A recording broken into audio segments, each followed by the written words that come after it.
Yeah, welcome back to my class again today. In our last class, this is what we did. You're looking at ERP and how ERP works. And then I gave you an introduction into it. And I we are looking at purchasing of A4 paper and then selling the A4 paper. So this was about the purchase. Now let's look at the sales part of the A4 paper. All right. In the selling part of the A4 paper, right?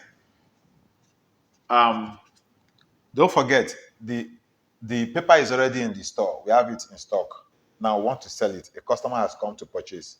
Now we want to sell. So physically, what do we do? We collect money from the customer, and then we give the customer the A4 paper. That is what we do. Isn't that so? Now, how do you capture it in the system? All right. We are still going to use a transaction. So there are operational transactions that will do this job in the system. But a human being will be behind the computer entering those data. But behind, there is a program there that is going to do it. So that is where AI is coming into play. All those things that you are doing, I will simply have to just tell the AI what to do. And the AI will do 10 people's job and make it very fast for me, right? So now, want to sell the A4 paper. We also need a transaction for it. So let's say, like this, my black marker is, let's say, okay. So we can use red. Now, the transaction to sell the A4 paper. So we have this, and then we have this. Do not forget that when we bought the A4 paper, right, we debited stock account, and then we credited our supplier. Then when we paid the supplier, we used another transaction, let's bank payment voucher, and we debited the supplier, and we credited our bank. Isn't that so? Now, in the case of selling, right? Now, this is your stock ledger, which is for the store, right? Now, this is your cost of sales.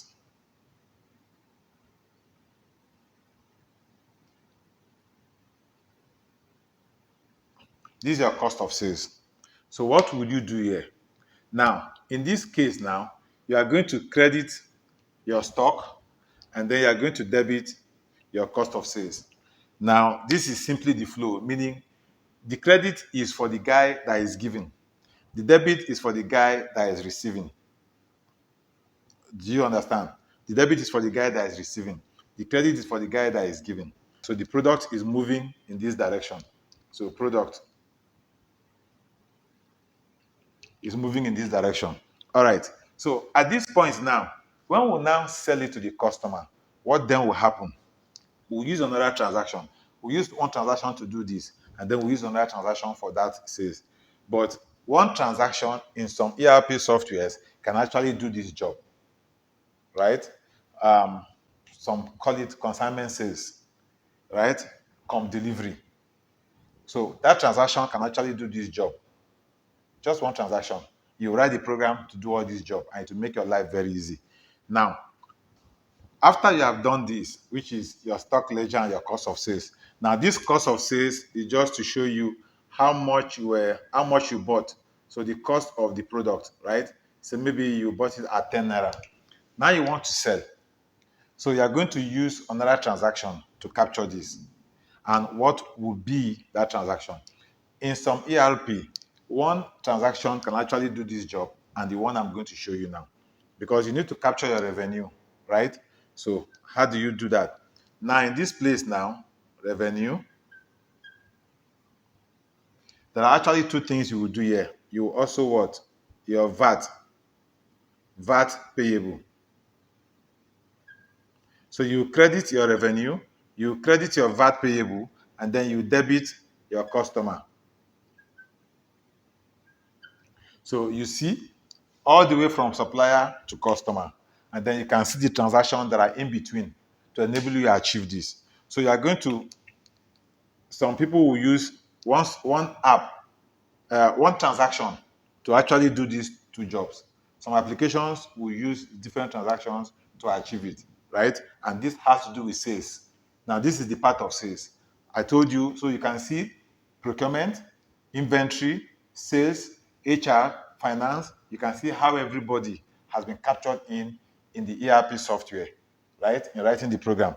So when you look at this place now, if you sold this thing for 20 naira, the margin between this and this, right? The price margin. So the difference is 10. So that means you made a profit of 10 naira. That is after you have removed this your VAT, because you are going to pay this to the government. So you credit this account, you credit this account. These are your ledger account. Then you can now run your report and you'll be seeing your entries. So based on that, you can tell if you are making profit or you are losing money. And then that will help the management to take decision, right? That is the concept of an ERP. Very important and very interesting. So you are wondering the programming languages that I've been teaching, what are they for? So I'm teaching you how to write code. Those code is behind the scene, which is in the computer world, to do this job that you are doing physically. So it's a completely different realm entirely. Just like I told you, God did not create your body. God created you in his image. You created this body. And this body is now creating AI. And you can see what the AI will do behind the scene. So that is what I want to show you in this interlude. So if you enjoy this class, do not forget to like. Don't forget to follow me on my Facebook page. Do not forget to subscribe to my channel on YouTube. And do not forget to share this video if you enjoy it. So now in my next class, we are going into object-oriented programming properly. So then you begin to understand why I'm teaching you those things and why I'm doing this. It's for you to be able to see practical application. When you go to the bank and you see the teller punching into the computer, what is she doing or what is he doing? They are basically gathering data and giving it to a software in the program world to do something for you and then give you an output. So as you are in this physical space, there is another realm existing. It's not just this one. And programs are going on. So activities are going on there. Just like you have the physical human being walking around, there are also people or programs that are walking around in those realms and are doing things for you so that you get to see the output, how you use them to live your life on a daily basis. So that is the concept of an ERP, taking a physical operation and logically throwing it into the computer system for operation to take place. That is basically what I want to share with you. So see you in my next class. Bye-bye.